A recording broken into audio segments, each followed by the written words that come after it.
بسم اللہ الرحمن الرحیم۔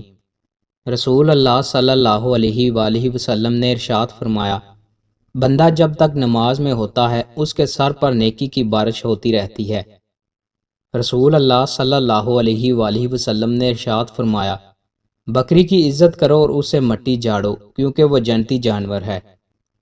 رسول اللہ صلی اللہ علیہ وآلہ وسلم نے ارشاد فرمایا، میں اللہ تعالیٰ سے امید رکھتا ہوں کہ عرفہ کے دن کا روزہ 1 سال پہلے اور 1 سال بعد کے گناہ مٹا دے گا۔ رسول اللہ صلی اللہ علیہ وآلہ وسلم نے ارشاد فرمایا، بروز قیامت قربانی کا جانور اپنے خون اور گوشت کے ساتھ لایا جائے گا اور 70 گنا اضافے کے ساتھ تمہارے میزان میں رکھا جائے گا۔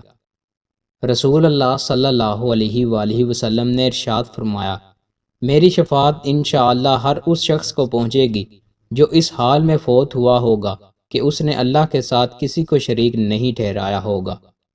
رسول اللہ صلی اللہ علیہ وآلہ وسلم نے ارشاد فرمایا، انسان بقرہ عید کے دن کوئی ایسی نیکی نہیں کرتا جو اللہ عز و جل کو خون بہانے سے زیادہ پیاری ہو۔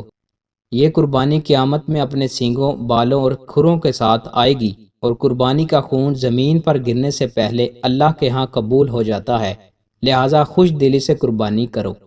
رسول اللہ صلی اللہ علیہ وآلہ وسلم نے ارشاد فرمایا، جنت کیسی ہے؟